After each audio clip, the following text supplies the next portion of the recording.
tarde.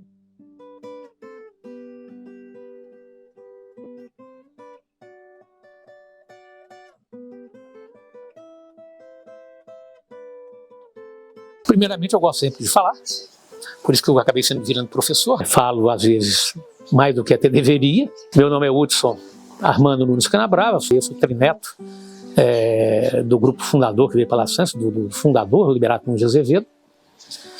E acabei migrando por questões acadêmicas, né, que eu fui estudar, virei professor de universidade pública e acabei migrando, me aposentei e voltei, mas nunca deixei meu vínculo se perder. Mesmo estando longe, sempre aqui estive, mantenho propriedade, e propriedade mais dentro da perspectiva romântica, né, de conservação de aspectos naturais, do cerrado, do ambiente, e também das construções que representam espaços históricos e culturais para a nossa população, que são muito relevantes. E vejo a Fazenda Santa Rita como um desses elementos, como um patrimônio cultural de La Chance, e principalmente porque ela tem também um referencial importante com a literatura de Guimarães Rosa, que é uma literatura transcendental que ultrapassa as fronteiras brasileiras, né? E o seu livro maior, o seu romance maior, Grande Sertão Veredas, tem parte da sua história dentro dos ambientes aqui que essa fazenda propiciava.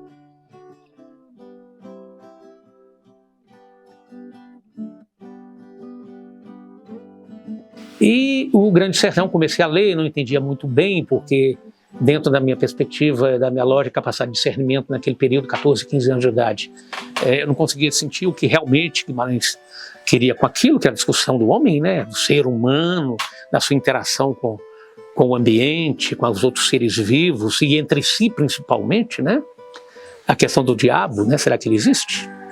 Ou ele está dentro de você, dentro de mim?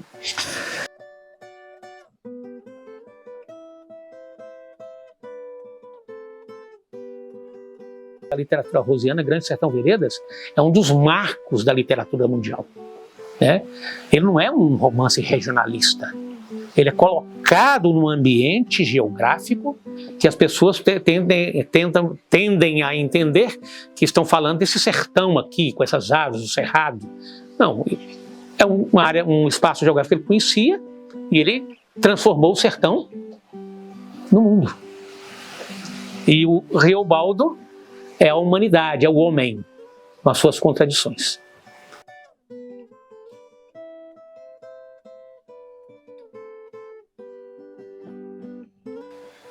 E o interessante é que eu comecei a ler muito jovem e comecei a ler coisas do Guimarães Rosa, por esse atrativo que eu tinha em relação ao cerrado, ao sertão, né? Pela própria linguagem que Guimarães Rosa utilizava e a natureza da sua literatura. Comecei lendo primeiro Sagarana, que tem contos fantásticos, né? Para depois me voltar para a sua obra maior, que é Grande Sertão Veredas. E o Grande Sertão Veredas passou, né, minha vida tem uma certa inter-relação com isso. Nada, são coisas factuais. Isso é, ocorreram, são fatos que ocorreram, né? O Grande Sertão Veredas, muito da localização geográfica desse grande monólogo, né, desse grande memorial do jagunço Riobaldo, né, se passa nesse espaço onde nós estamos aqui, né, que muito do São Francisco, muito vinculado à bacia do São Francisco, envolvendo o próprio São Francisco, o Rio das Velhas, de forma muito forte, né, o Paracatu, o Rio do Coração do Riobaldo, né, que é o Rio Urucuia.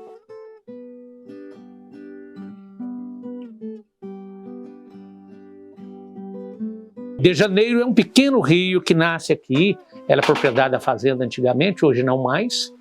Ele nasce a poucos quilômetros daqui, né, e deságua no São Francisco. Em terras, à direita eram pertencentes a essa fazenda, era uma fazenda muito grande, e à esquerda pertenciam ao estado de Minas Gerais.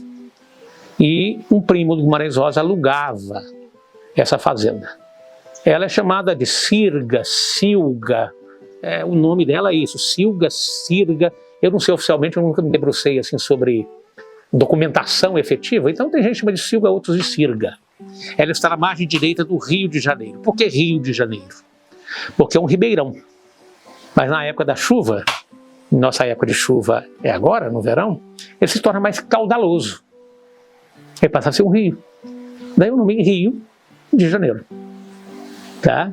E ele divide hoje o município de La Sance com um pedacinho de Corinto e com Três Marias.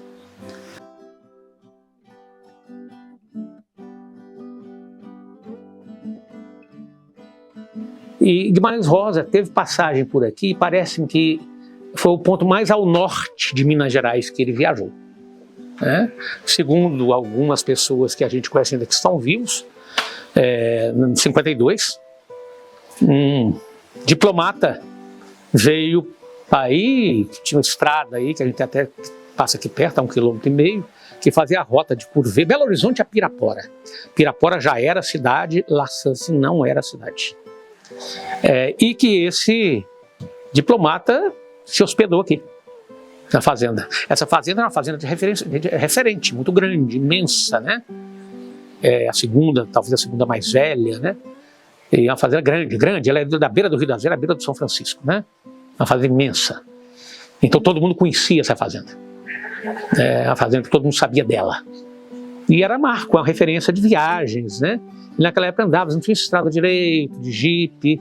E aqui as terras da fazenda iam até dividir com as terras que onde Guimarães Rosa foi para fazer parte de uma comitiva, levando uma boiada para um primo dele, para uma fazenda perto de Cortesburgo, Araçaí. Né? E essa boiada saiu aqui do Sirga. Então ele conheceu o Rio de Janeiro. E conheceu histórias, mas já devia estar fazendo muito disso porque isso foi em 52, mas logo depois já tinha sido lançado Sagarana. Ele gostava de anotar muito e o cara devia ter uma memória extraordinária, né? E nessa comitiva, além de velhos vaqueiros, teve a participação de um vaqueiro que o pessoal chamava ele aqui de Manuelzão, e que só que ele era mais preguiçoso, contando de caso do que trabalhador, tá? E como ele contava muito caso mesmo, de origem até Nardi, sobrenome, né? O Manuelzão participou dessa coisa e parece que o Manuelzão era até o vaqueiro-chefe lá na Sirga, esses detalhes históricos eu não sei. Mas fato ele morreu ali em André-Xé, que está muito próximo daqui. André-Xé deve ter uns 40 quilômetros daqui em linha reta. Então, por volta disso aí, tá? O André-Xé, lá passa um córregozinho que é afluente de Janeiro. E para a gente ir no André-Xé de carro, nós passamos na ponte molhada de Janeiro. Está 25 quilômetros daqui não é linha reta, por estradas, né, que às vezes serpenteiam mais do que deveriam, né? Então, a localização e a fazenda aqui, né, ela fazia limite com outras fazendas nessa área do Rio de Janeiro, a uns 400, 500 metros após a margem do Rio de Janeiro. O de Janeiro estava aqui dentro da fazenda, nessa área aí. Depois, abaixo, ele dividia a fazenda, a fazenda do Rio de Janeiro, que pertencia a Santa Rita, ele dividia. Então, a fazenda, nessa época, ia até lá. Então, aqui era uma referência. E aqui criava-se porcos soltos à enormidade.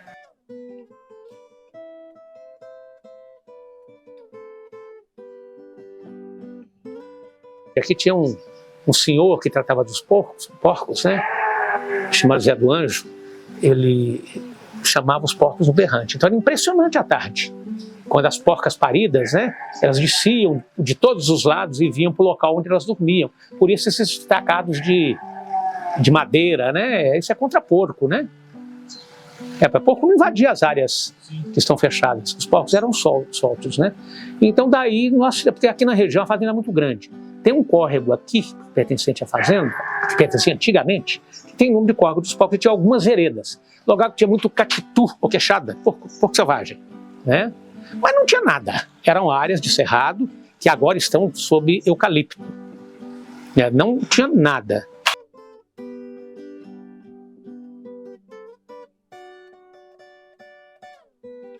E interessante é que Diadorim vivia aqui, né? E eu me namorei por uma moça que foi criada aqui, a minha Maria Diadorina, que é a Cátia, né? Ela nasceu no Curvelo, mas vivia aqui, né? Onde justamente na cabeça do Rosa cresceu aquele personagem mítico, né? Que cria o grande embate da vida do Reobaldo, né? de que Riobaldo era um medroso, né? Um covarde. Ele nunca enfrentava as coisas bem. Tanto é que nunca peitou e nunca encarou o seu grande amor. Que quando estava perto de Adorim, quando ele encostava em Adorim, ele sentia o fogo subir, ele tremia todo. Eu falava com ele, porra, como é que diabo é isso? Um jagunço apaixonado com um homem?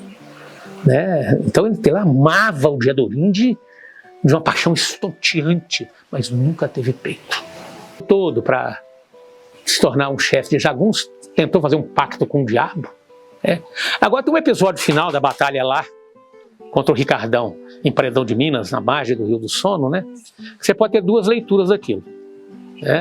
Duas leituras. Uma, pelo conhecimento médico do autor, que se formou em medicina, embora foi médico muito pouco, né? O negócio era escrever e ser diplomata, que é o Guimarães Rosa, que o cara sofreu foi um processo de insolação. Porque durante a grande batalha, né? Ele desmaiou. Tá? Mas o Locke coloca isso como não isso. É porque ele era um cagão mesmo, ele era um covarde. Em todas as situações que ele foi colocado à prova, ele não teve coragem de assumir. Em todas as situações que você pega o trechos do Grande Sertão Veredas, né? E vai escaneando, vai trabalhando os textos e coloca os momentos de maior em que o Riobaldo, né? Ele foi exposto a situações mais conflitivas, mais contundentes. Em todas essas situações ele fraquejou. Daí essa questão da covardia, né? Agora essa fase final lá pode-se entender também que foi um processo, uma questão mais médica. Exaustos, insolado, ele tenha tido um surto de insolação. Daí ele ficou em cima, e talvez estivesse em cima de um sobrado, pela sua posição de dirigente. Ele era o chefe. E quem brigou embaixo foi de Adorim, que brigou embaixo a faca com o Ricardão. Né? Ele estava em cima, talvez para utilizar isso aí, para ter uma visão mais abrangente, para ordenar a ação de força. Né? Agora tem gente que acha que foi ele, escondeu lá em cima mesmo, cagaço. Por falta de coragem de entrar no embate. Né? E ele tem uma síndrome que realmente ele começa a suar, desmaia, que se parece com esses surtos assim, agudos de insolação. E o que a gente pode ter, desde que exposto a temperaturas muito altas, a emoções muito fortes.